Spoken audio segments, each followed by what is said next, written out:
My name is Charlie Taylor. I'm Chief Inspector of Prisons. A year ago, we and our colleagues at Ofsted put out a report in which we were highly critical of the way that reading is taught in prison. Many prisoners we know are illiterate, and too many are leaving prison still unable to read, limiting their chances of succeeding and getting jobs, education and work when they come out. We've made this video with some really outstanding examples of some of the progress that's being made in prison since our report, but also it continues to highlight some particular concerns we have about the pace of change and the limitations on the progress that's being made.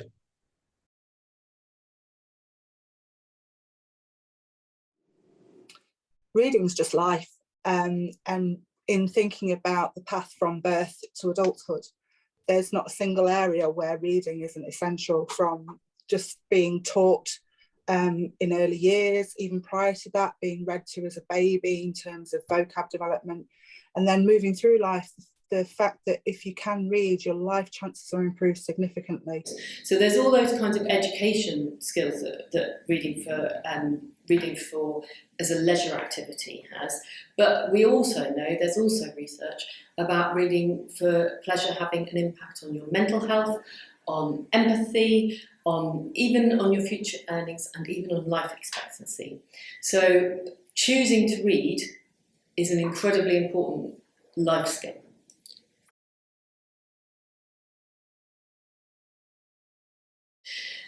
Reading is really important, particular for people in prison. We've heard from prisoners who are in prison because they couldn't read, because of mistakes that they've made and the things that they've done are a direct result of them not being able to read. Once you're in prison, all of those things that I've listed as benefits, as reading as a leisure activity, like developing empathy, future earnings, all of those things are really, really important for prisoners. But more than that, we know that whether you're reading fiction or non-fiction, it's broadening your horizons. It's making you think differently about the world within which you live. It's taking you beyond the now and giving you the opportunity to go to places that you simply cannot go. And if you're in prison, you really can't go. I became a reading champion by luck. I was invited to a seminar after COVID with reference to the importance of reading in prison. And I was given the opportunity to listen to 3 ex-prisoners who were in custody between 5 and 8 years. And they were discussing how they felt how important and impactful reading was in prison, and how at times they felt like they were transported from being in their cells for 23 hours a day to a beach in the Bahamas or a safari in Africa, and the importance of being able to get books that will encourage them and live positive lives while in prison. So that's why I think it's very important, basically, as someone said, to transport them from behind their cells to a beach or a safari or the moon. Anything's possible by reading. Reading matters for several reasons. Studies have shown that it is extraordinarily important with your well-being, with your mental health, as well as your physical health in some cases. If you are able to read what you need to do for your physical well-being, then you are more likely to actively do it. It is also a really great way of engaging with friends and family, with those on the outside, especially for those guys who are in and have young children. So there are quite a few initiatives with us. There's Storybook Dads, which the prison runs, but also we have the Book Start Packs, and those help prisoners with younger children under 5 engaged with their kids in learning and reading for pleasure. We have some prisoners who are reading children's type fiction because they're reading it with their child. And so they'll actually be making phone calls and they will read a line, their son or daughter would read a line. Those are some of the beautiful stories that we have where it is clearly obvious how important literacy and reading is within library services. We've definitely identified that it staves off the effects of isolation that men and women can experience in prisons. the fact that they're isolated from family members, being able to read and then write and correspond with their support networks, their family and friends, is really important. In terms of their daily routine as well, being able to order things for their canteen, accessing the kiosk to apply for things like appointments and access to education courses, for example, and legal purposes as well. We have, at the prison that I'm at, we have a lot of men that can't actually access the documents that are being sent through from their legal teams and are needing to ask for support with help with reading that. So it's really, really important that they have that basic knowledge of how to read.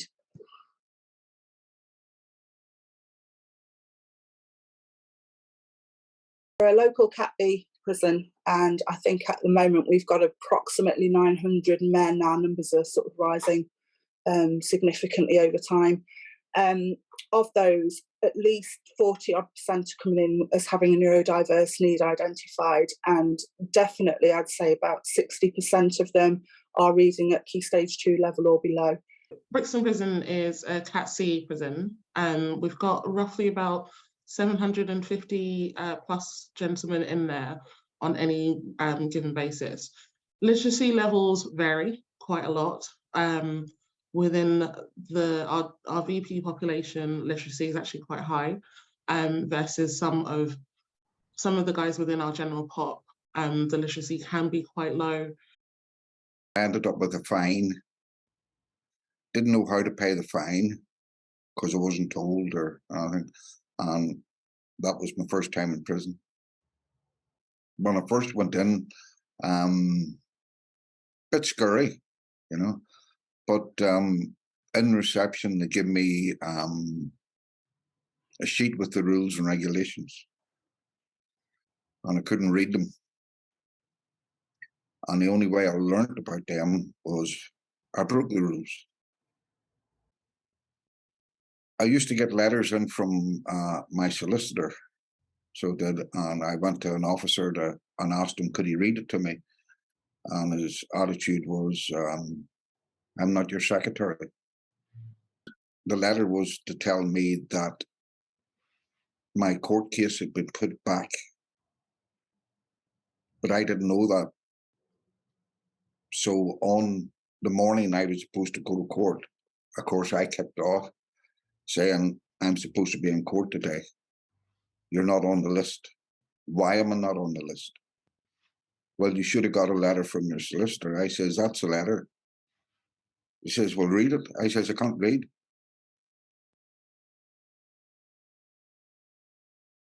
There's lots that can be done, and we've seen really good green shoots of that in terms of education, in terms of making sure that teachers and the staff that work in education are coming across, they're actually finding and identifying those prisoners that need help, that they're assessing them appropriately, and then that they're helping them to access a programme that will teach them to read. But not everyone who has difficulty reading is going to be amenable or interested in education. So there's lots of other things that can be done. And much of that is about making reading interesting. It's about making reading accessible, and it's about showing people that reading can make their lives better. So all prisons have libraries, and that's a great place to start. And the best prison libraries really, really embrace their roles as reading champions, and they're supported to do the work that they need to do and that they want to do by all of the prison staff and by the prison leadership. And one of the key things that's been undertaken at HMP Nottingham by People Plus is the appointment of a reading lead, which is my role. And it's my job to oversee that the reading strategy is embedded across the prison. We need realistic thinking as well in terms of the times that the men will want to access that type of support, particularly on the wings. We found that guys are less willing to want to access learning during their association time, which tends to be the time that's allocated for them. But in terms of them wanting to get out and about, speak to their friends, shower, get some access to the gym, reading often isn't a priority for them. So it's thinking about the ways in which we can sort of make that part of their daily structure without sort of impacting on what they're used to having. We're also ascertaining the reading levels of our new joins pretty much at the start of their stay at HMP Nottingham. So as part of their induction process in the education department, they undergo the Powell phonics screener, and that allows us to determine a reading age for them. And then we can put in support really early on, anything that they need to help them improve their reading level. One particular gentleman who I first encountered whilst I was in my role as inclusion support coordinator last year, I'd gone to do an in-depth screening with him. And the first thing that he said to me was, "Miss, I can't read all right." He's in his early 40s and he's managed to get through life, if you like, by getting by. He adapted various techniques to get through, basically. And when we assessed his reading levels, he actually came out very, very low. So we embarked with the Shannon Trust scheme with him, and we've assigned him a mentor who's been absolutely amazing. He's gone through several of the manuals in relatively quick time, and whereas before he was having to rely on other people to help him use the kiosk, or was just ordering the default menus for his food, he's now able to order what he needs to order. He's actually acquired his entry level 1 in English certification, and he's gone on now to do construction. So it's opened up a new world for him. And one of the things he's wanting to achieve is to be able to write a letter home to his mum. He says to say sorry, but I think there'd be that element of celebrating what he's actually achieved as part of his letter as well.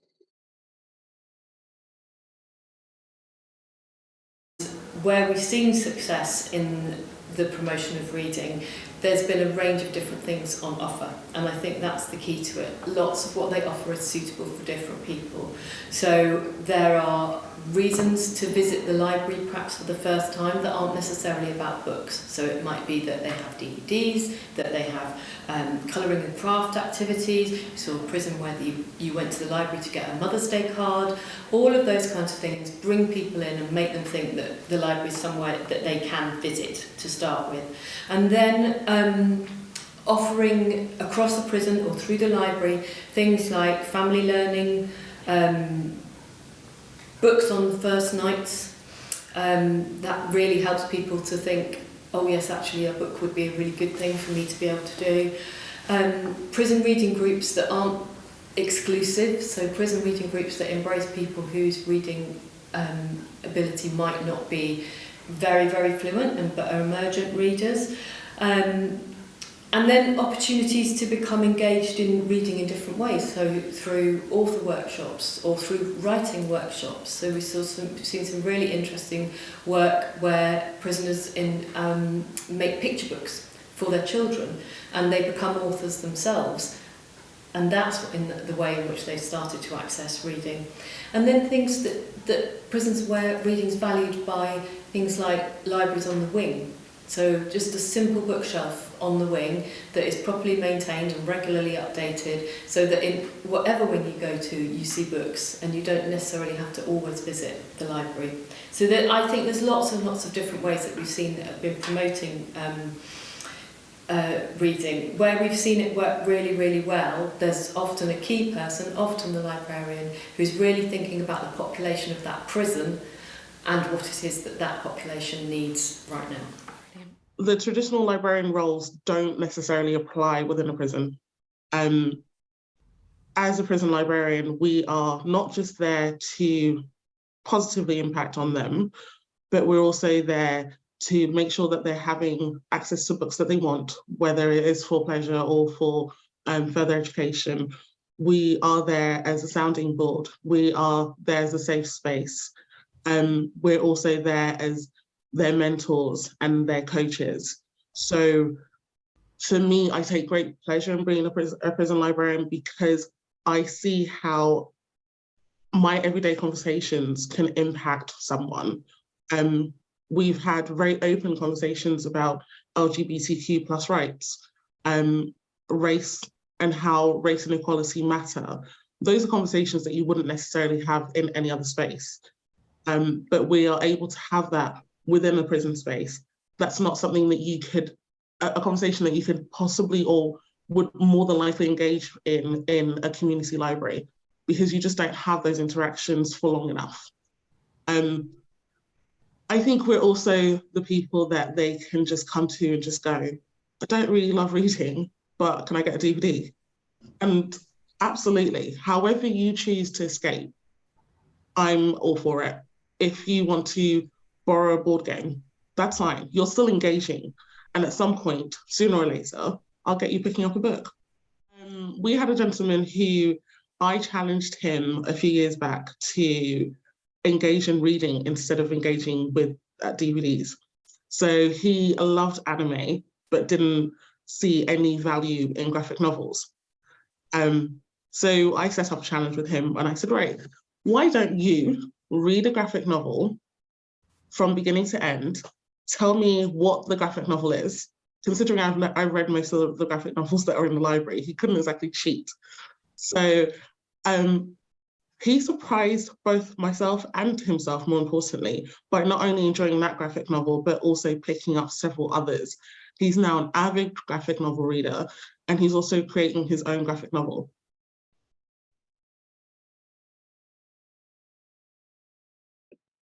What we feel that is really needed is that collaborative working. Without that, we can't guarantee success. So it's really important that across the board, we're all aware that we're working for the same goal, and that it's not just the role of the education department to embed and promote an enjoyment of reading or purposeful reading activities. I think there needs to be a cultural shift within the prison establishment. The way the prison staff are educated on the activities that happen within a prison, that needs to change. I think there needs to be equal emphasis between library education, working up activities, as well as the gym. And I think at the moment the shift is slightly off balance. And said to myself, how could I promote the books on the wing in a way that really gave them the opportunity to be positive, be hopeful, be aspirational whilst in custody. So I spoke to our librarians, spoke to my head of function, and created an e-wing book club. So it went so well that we had Robert Peston, who is a renowned author. He came into Scrubs last month to speak to the book club about the book, and it's good to hear their thoughts. It's good to hear people on landings discussing books, discussing mantras and stuff like that, rather than talking about drugs or violence. And the library in Scrubs is quite underused, so I usually go there for events like CSIP, where I can challenge prisoners about their behavior in a library. So we can, pick up an atlas, talk about China, just getting them to think beyond violence and beyond the normal prison parameters. So the general barriers are often about access to the provision rather than access to the books. So it's about regime and it's about movement.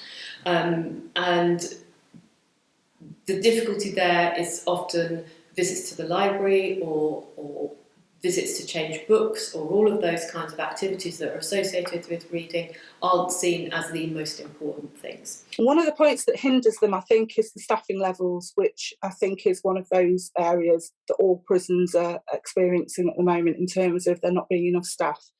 Oftentimes, to facilitate a route to bring the guys to the library. The other factors are as well is that even the processes to being able to access those library visits aren't often known to the men. It could be that they're not aware of the list that is posted somewhere on a wing that allows them to put their name down to access the library. And oftentimes as well, for those who can read well but want to enjoy, for example, a listening book, access to things like DVD players and CD players is based on whether they've got enhanced status or not. So for the newer guys that have got to have that time to build up the enhanced status, those sort of things aren't often available to them. So at the moment, we're going through an issue where there's not enough prison officers. So library times are kind of quite restricted because of the fact that we're not able to to have someone escorting the guys for the 3 sessions that they should have. So instead they're having 1 session. We're not able to reopen on the weekends and the evenings. Some would say, surely you should be quite happy not to have to work in a prison of an evening. But actually, I saw how impactful it was when we did have the evening library sessions, because the guys who were in full-time work were then able to engage. They were then able to actually spend time, whereas at the moment they can only engage during free flow. And I think that's a shift that needs to happen sooner rather than later. And I know a big impact, of course, has been COVID. But we're at a good 1.5 years past COVID now. So at some point, surely we need to get back to better working practices. And I think also it is a case of the library timetable is there for everyone. We've promoted it as massively as we can.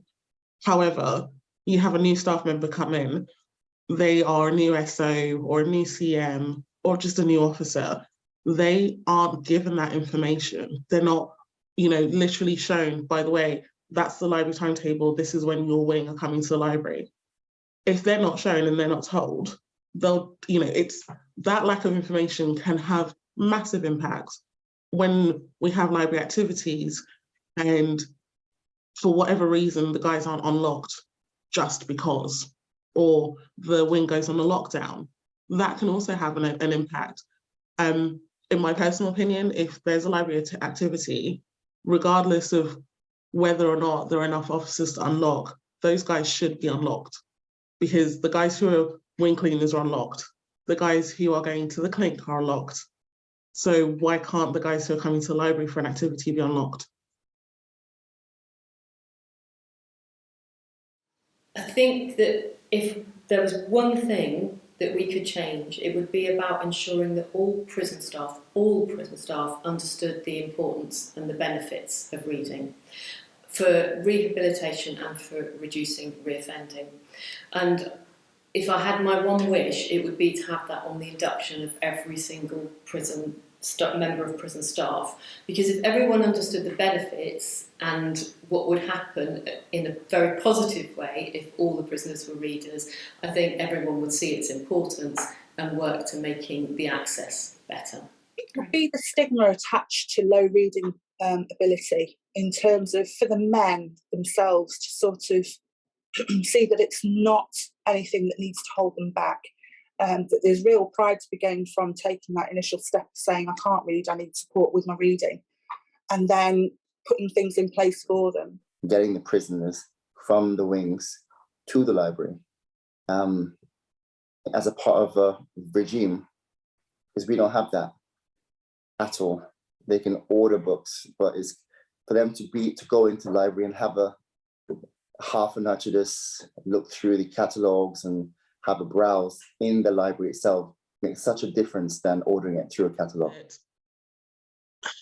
The one change that I would make is all governors, all staff should themselves access the library, because if you access it, then you're more likely to promote it.